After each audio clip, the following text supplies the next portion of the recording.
Pour moi, le racisme aujourd'hui existe encore, mais elle a fortement reculé. Quand on regarde les études, ce qu'on voit, c'est qu'à peu près 8% des Français croient qu'il existe une hiérarchie entre les races. Donc en gros, ce que ça signifie, c'est que 8% des Français ont encore cette vision suprémaciste héritée de l'esclavage et de la colonisation.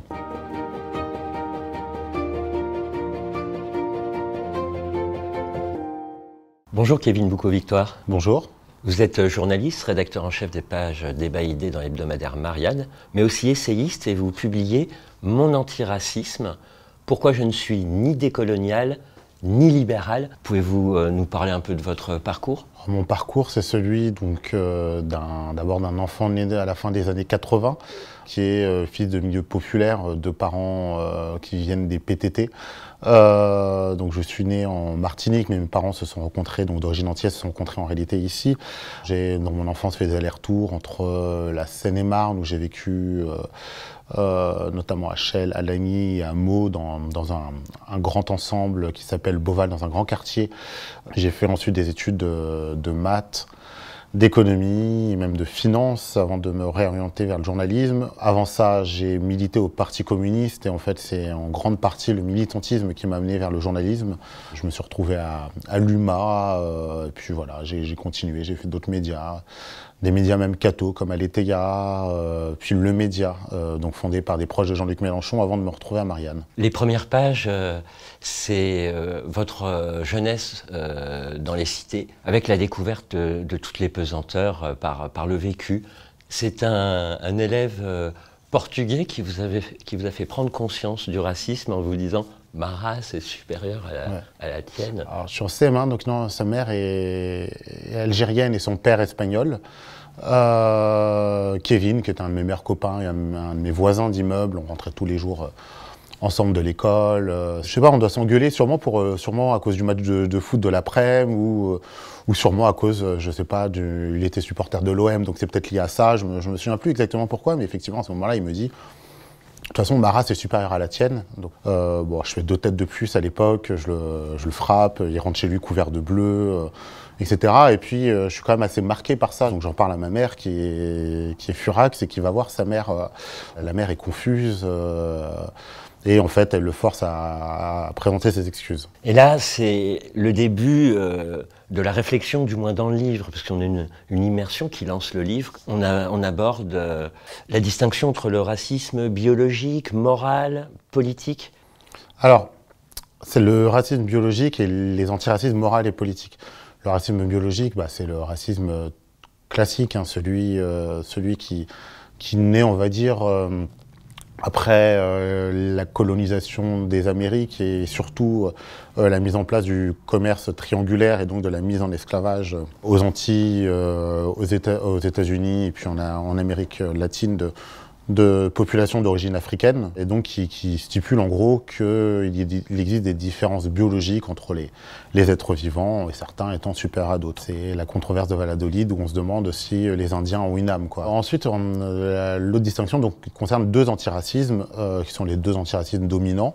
Ce terme vient en fait de ceux qui se sont réclamés de l'antiracisme politique, en fait, qui sont pour moi les courants décoloniaux, justement, qui pour moi est le plus fort dans cet antiracisme. On pourrait y ajouter une partie du courant des études postcoloniales, et puis monde universitaire, enfin dans le monde universitaire, ce qu'on appelle la théorie critique de la race, qui est un courant états-unien. Donc en fait, ce courant, qui en 2016, un petit peu après Nuit debout, lance une université décoloniale, en fait, utilise ce vocabulaire en stigmatisant ce qu'ils appellent l'antiracisme moral, qui est en fait celui des SOS racisme, défini par le touche pas à mon pote, etc. Et donc celui-là, moi, je préfère l'appeler libéral, parce que, selon moi, il n'est pas que moral. C'est-à-dire que pour les tenants des courants décoloniaux, par exemple, ce qu'ils disent, c'est cet antiracisme ne voit le racisme que comme une faillite morale individuelle. Alors c'est vrai, mais il y a aussi un vrai, on va dire, un vrai projet politique derrière, qui est en fait d'intégrer les minorités au capitalisme. Donc la lutte contre les discriminations, c'est d'ailleurs pour ça que SOS Racisme mène régulièrement des enquêtes sur les discriminations, de testing pour voir si il est plus dur d'obtenir un entretien d'embauche selon notre nom de prénom et nom de famille, donc quand il ne sonne pas français. SOS Racisme a mené tout ça pour, effectivement, pour mieux intégrer, on va dire, les minorités au capitalisme. C'est-à-dire que derrière ce projet, il y aurait l'idée que, imaginons que les Noirs, Arabes, Asiatiques fassent 10% de la population, il faudrait que dans les classes dominantes, il y ait 10% d'entre eux dans ces classes dominantes. Vous écrivez à ce compte-là, 1% de la population, si elle était diversifiée, pourrait C'est ça. Oui, évacuer la lutte des classes. Oui, on pourrait avoir en fait un système parfaitement inégalitaire, hyper méritocratique, c'est-à-dire où ceux du dessus en fait seraient issus de toutes les ethnies, et de toutes les classes sociales au départ et par leur mérite entre guillemets seraient tout au-dessus et ne laisseraient rien au-dessous. Au passage, le terme de méritocratie qu'on utilise beaucoup, en fait, vient d'un roman dystopique d'un sociologue qui s'appelle Michael Young, à ne pas confondre avec l'humoriste français, qui avait écrit un livre sur la méritocratie où il imaginait une société où, en fait, les plus méritants, entre guillemets, auraient pris le pouvoir et auraient généré la société la plus inégalitaire du monde parce que, en fait, les inégalités seraient fondées sur une notion qui, en apparence, est juste. Donc, effectivement, le projet des SOS Racisme évacue la lutte des classes et, grosso modo, veut mieux intégrer les minorités au capitalisme et ce laissant, en fait, sur le bord de la route, la majeure partie de ces minorités qui appartiennent aux classes populaires. Le symbole de cette époque, de cet antiracisme daté que l'on découvre effectivement libéral et qui n'est pas le vôtre, c'est Benetton. Oui, Benetton, où c'est ça, c'est pubs où on voit des gens de toutes les origines, cette idée un peu de France métissée, de droit à la différence. Il y a eu le Pins, touche pas mon pote, et puis les grands concerts comme le concert des potes. C'est pour ça que je parle d'antiracisme aussi, de spectacle, au sens qu'en donnait Debord, où il disait que c'était le capital à un tel degré d'accumulation qu'il en devenait image. Là, c'est un peu ça, c'est-à-dire que finalement, c'est le capitalisme qui se met en scène, qui met en scène son antiracisme. Face au touche pas mon potisme, vont naître les indigènes de la République, c'est ça, un nouvel antiracisme? C'est ça, alors les indigènes de la République est une partie de cet antiracisme, mais c'est effectivement d'un point de vue politique peut-être le plus connu, le plus performant, et puis effectivement le meilleur symbole, donc, qui naît de l'appel des indigènes de la République de 2005, de début 2005, quelques mois avant les émeutes. Donc eux s'inscrivent dans le courant décolonial, qui est l'un des courants, on va dire, de cet antiracisme politique que j'appelle identitaire. Et pourquoi je l'appelle identitaire, c'est que pour moi, il a 4 caractéristiques. Le premier n'en fait pas un mouvement identitaire, mais ne considère le racisme que comme quelque chose de systémique ou d'institutionnel, de structurel, donc de système de discrimination, et met de côté toute forme de racisme individuel. Pour eux, ça n'en est pas. Et nous vivons dans des systèmes profondément racistes, pour diverses raisons.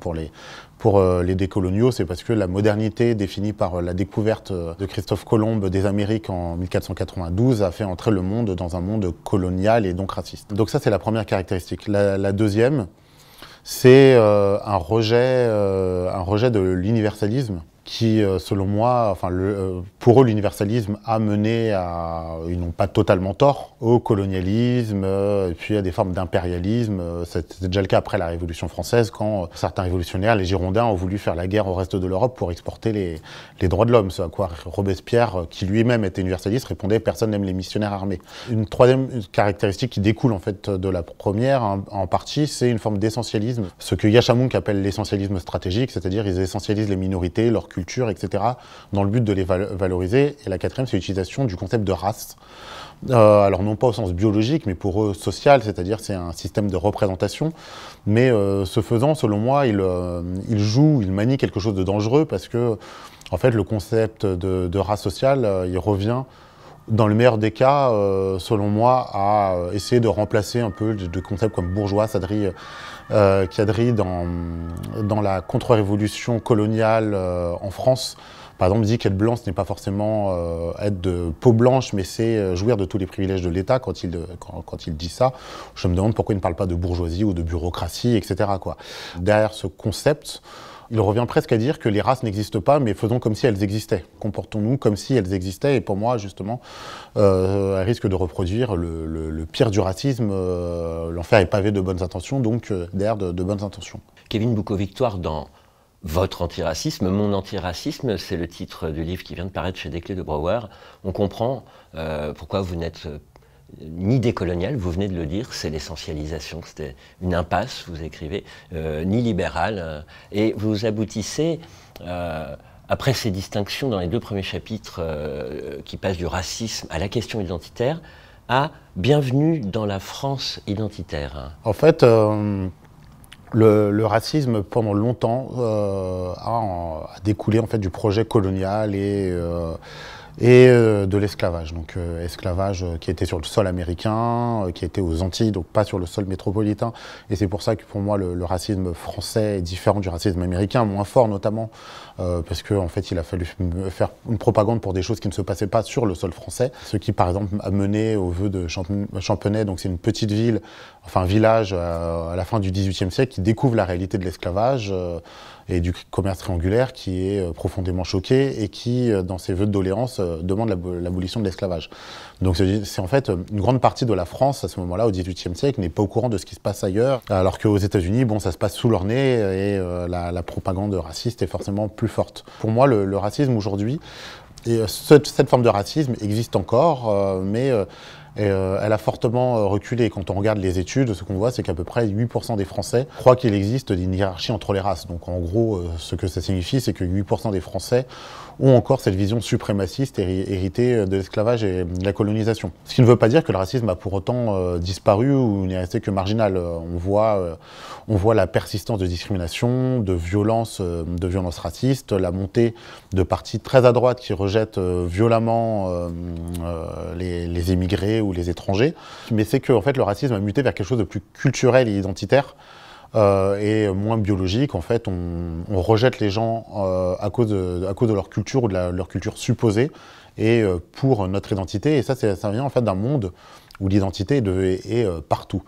Alors pourquoi? En gros, je reprends un peu le concept de Zygmunt Bauman, donc sociologue polonais, qui fait une distinction entre une première modernité qui était solide, qui reposait sur des institutions, sur l'État, etc. Une deuxième devenue plus liquide, où les individus en fait sont laissés un peu seuls face à eux-mêmes, le tout lié à la mondialisation et aux mutations du capitalisme qui est devenu néolibéral il y a une quarantaine d'années. Ce qu'a fait ce capitalisme, c'est qu'il a communautarisé la société, notamment par le biais de la spatialisation, de la division du travail.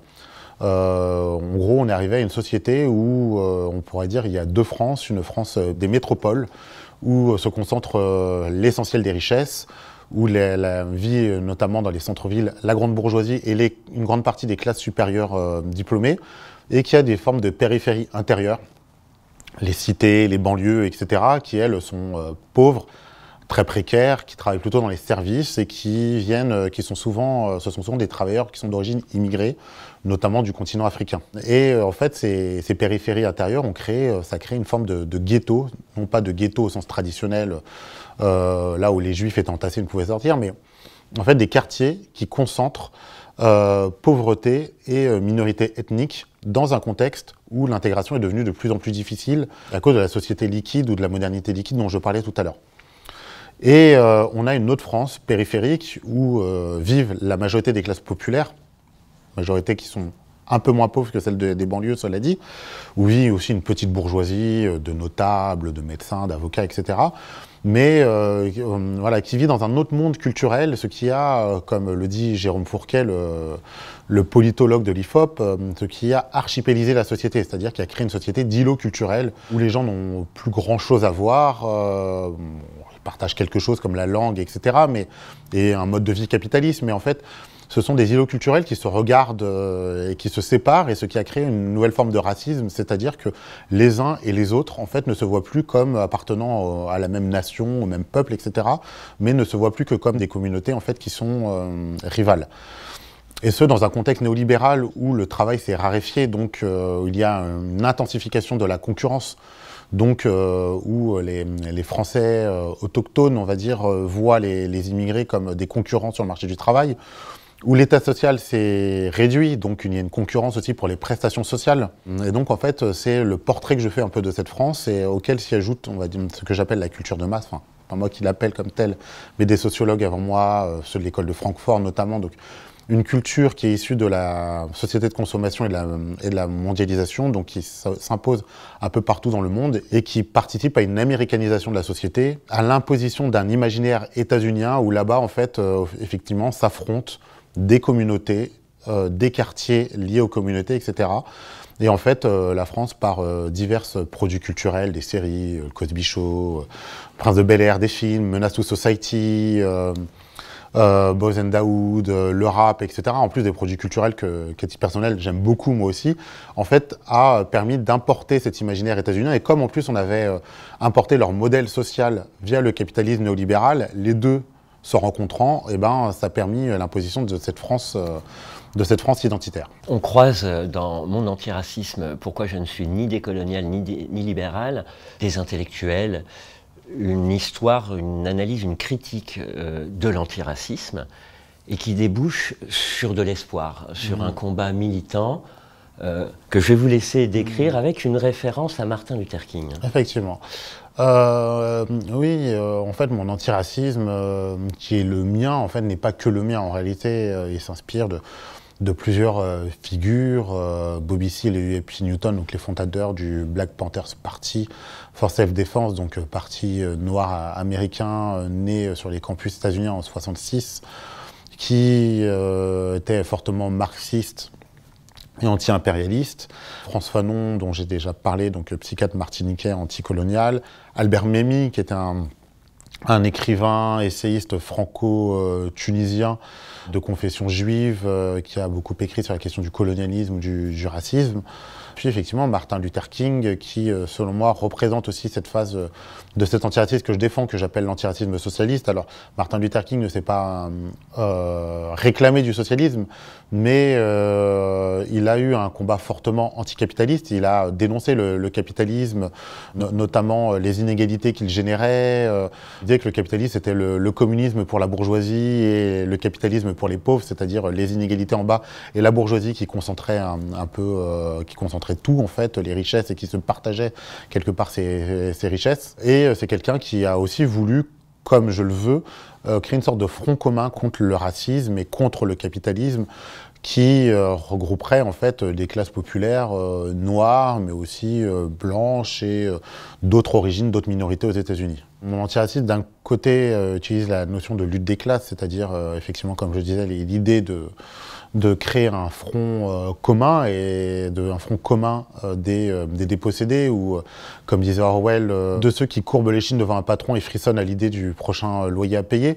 Et je pense que l'universalisme est en fait un moyen de cimenter tout ça, mais cet universalisme ne doit pas, en fait, doit éviter deux écueils dont parlait Aimé Césaire dans sa lettre à Maurice Thorez en 56, donc au leader du Parti communiste pendant sa démission, où il dit il faut éviter la dilution dans l'universel et la ségrégation murée dans le particulier. Il disait il faut un universel riche de tous les particuliers. L'universel, en fait, c'est ce que nous avons tous en commun, notre condition d'humain, l'idée que nous devons avoir les mêmes droits, l'idée que nous avons une dignité commune. Et le particulier, en fait, ce sont ces différences qu'il existe entre nous, ces cultures, etc. Et en fait, l'universel doit réussir à dépasser ces particuliers sans pour autant les effacer, c'est-à-dire garder nos personnalités, la manière dont nous entrons dans le monde via, on va dire, via des cultures, une histoire familiale, etc. Mais en agrégeant tout ça, en fait, il est possible de trouver des choses que nous avons tous en commun et pour lesquelles nous pouvons tous lutter en commun. Alors un mot pour conclure, ça ne se trouve pas dans votre livre « Mon antiracisme, pourquoi je ne suis ni décolonial ni libéral », ce que vous nous avez bien expliqué aux éditions des Clés de Brouwer, c'est que l'Église pourrait peut-être être un modèle de cette réconciliation du particulier, de l'universel, dans la fraternité. Vous avez une expérience d'église? Oui. Oui, alors effectivement, pourrait être une expérience de réconciliation dans ce particulier, et cet universel, mais et aussi l'Église, les évangiles sont aussi porteurs d'un message qui, selon moi, peuvent permettre de critiquer le capitalisme, mais aussi mener à une forme de socialisme.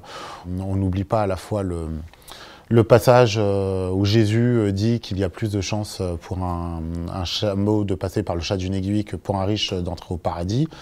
Je renvoie à tout l'épître quasiment de Jacques, notamment le 3e chapitre, à vous les riches maintenant, votre or est rouillé, vos vêtements sont pleins de mythes, vous avez affamé les travailleurs. Enfin, Jean qui dit que tous les maux du monde viennent de l'amour de l'argent. Jésus aussi qui dit que on ne peut pas servir 2 maîtres à la fois, Dieu ou Mammon, donc l'argent, sinon l'un prendra le pas sur l'autre. Et il y a aussi ces descriptions de vie des premiers apôtres. Je crois que ça doit être, donc c'est dans l'Acte des Apôtres, ça doit être au 2e chapitre où en fait ils partageaient tout et mettaient tout en commun et chacun recevait selon ce qui lui était nécessaire. Ce qui ressemble furieusement à la description du communisme fait par Karl Marx dans la critique du programme de Gotha. Puis, dernier mot sur l'universel, effectivement, se rappeler de la lettre de l'apôtre Paul à l'église de Galate où il écrit dorénavant, il n'y a ni homme ni femme, ni juif ni grec, ni maître ni esclave, mais tous frères en Jésus. Donc c'est effectivement un dépassement par l'universel. Merci infiniment, Kevin Boucaud-Victoire. À bientôt. À bientôt.